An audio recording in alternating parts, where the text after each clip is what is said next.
So this paper is not from the collection that we have been reading on Anthropocene synthesis, or whatever it was called.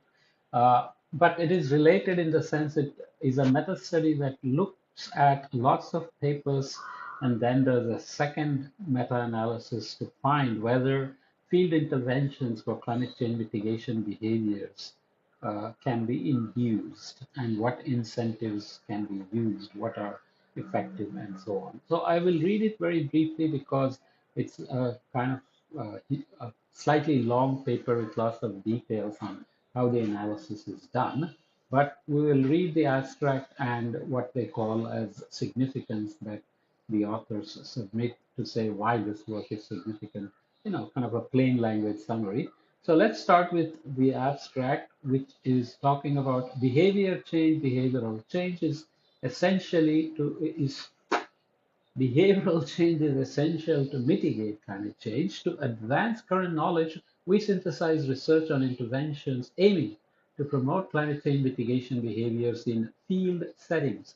In a pre-registered second-order meta-analysis, we assess the overall effect of 10 meta-analyses incorporating a total of 430 primary studies. In addition, we assess subgroup analysis for 6 types of interventions, 5 behaviors, and 3 publication bias adjustments.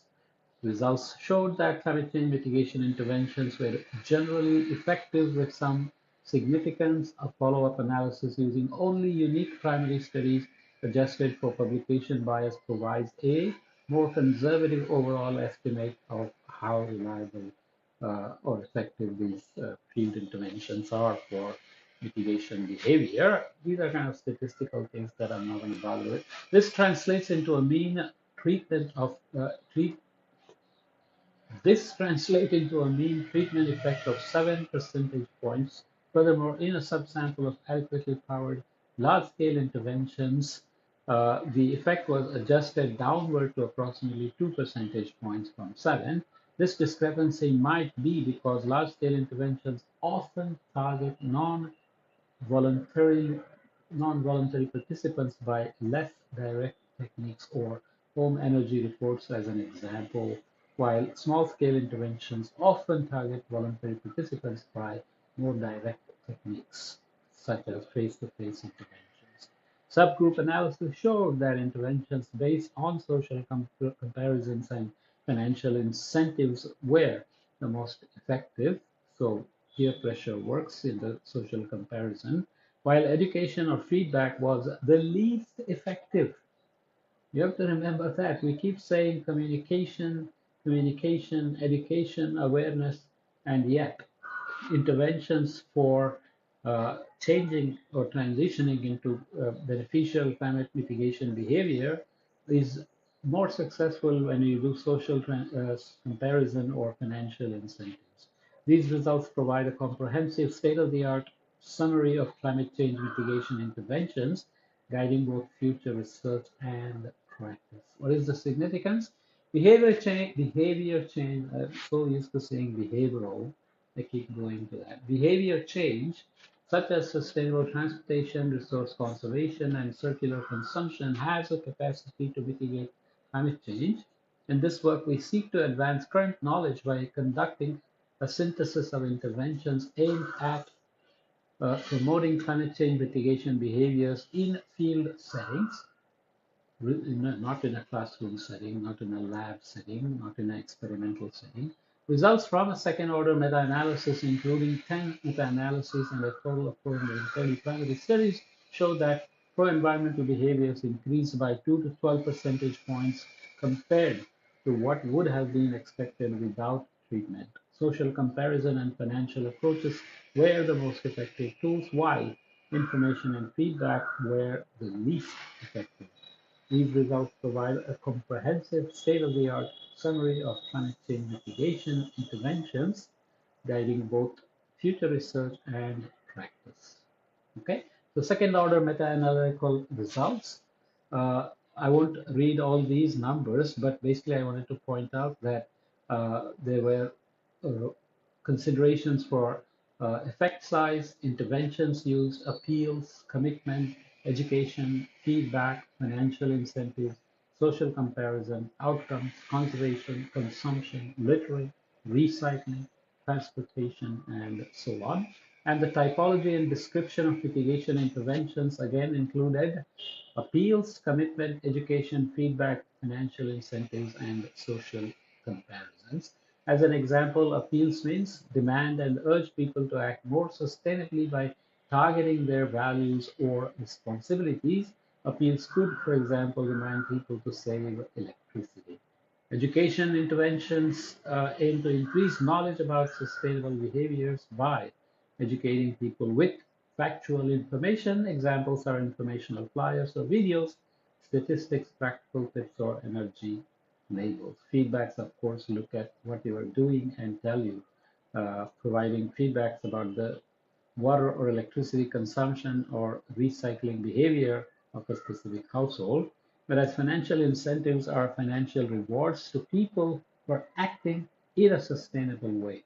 Financial incentives include, for example, financial rewards, reimbursements, or unit pricing programs. This worked very well.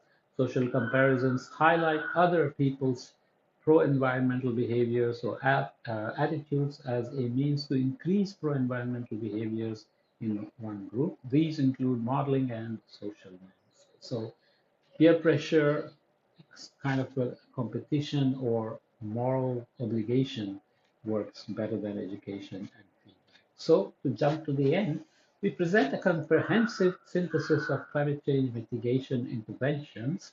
Based on 10 meta-analysis, we conducted a second order meta-analysis that we already said including 430 unique primary studies. Analysis yielded three main results. Overall interventions resulted in behavioral change, which is good news.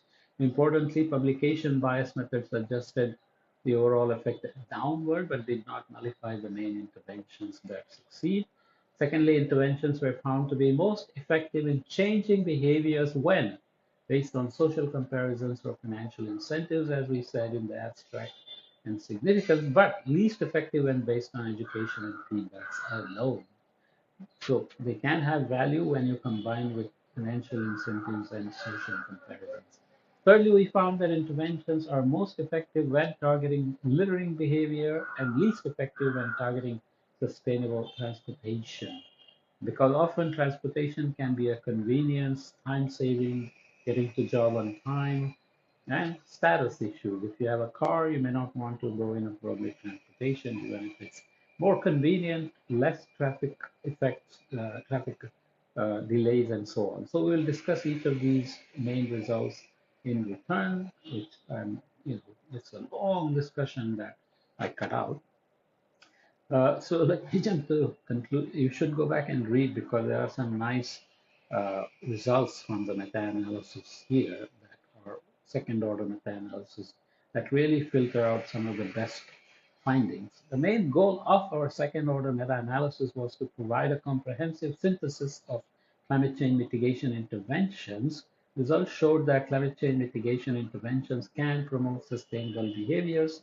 Interventions using social comparison approaches or financial incentives promised the largest effects on climate change mitigation. Results provide extensive evidence for researchers and practitioners to develop interventions targeting high impact behaviors and implement the most effective interventions on a large scale. Obviously, this paper doesn't look at the evolutionary aspects of how good are we at sustaining these behaviors that are induced by, let's say, social comparison or financial incentives, and do you need to keep paying people forever to, do mitigation? And if so, is that viable? Is that effective? Is that economically sustainable? And so on, right? So a lot of issues. The paper talks about the factors they didn't account for in this second order meta-analysis that you can read about. But I included it here because it is, we are capable of directed evolution. So if we decide that we want to do climate mitigation and we have to rely on changing our food habits, transportation habits, recycling habits, and so on to accomplish sustainability, Will we do it voluntarily? Maybe some small fraction does, but if you get enough people and at large scale to do this, we need incentives, and social comparison and financial incentives are found to work best in the case studies they considered from all the papers that they looked at, 430, which were meta-analysis.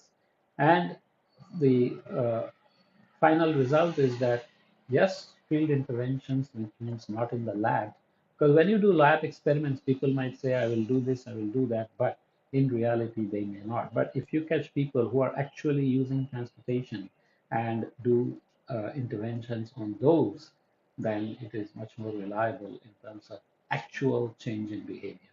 Again, I see that I've left too much gap between my head and the frame, but maybe you're not even watching all that, so it doesn't matter. But there are some purists who always complain about that in terms of my recording. But I'm doing this for fun for myself, and I like creating content and teaching. So ignore the aesthetics of how the video should be, right? And in fact, I got two messages saying, "Don't worry about people complaining. This is all very useful." So let me know. Okay. All right. See you in the next topic, which should be the last topic of this series, which is on la la la.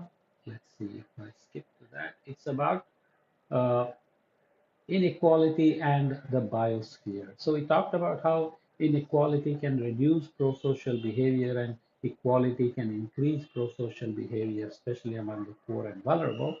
What does it mean for the biosphere? So if it looks good enough, I'll record it. I have to read it and decide whether it's really worth reporting. But anyways, see you in the next part.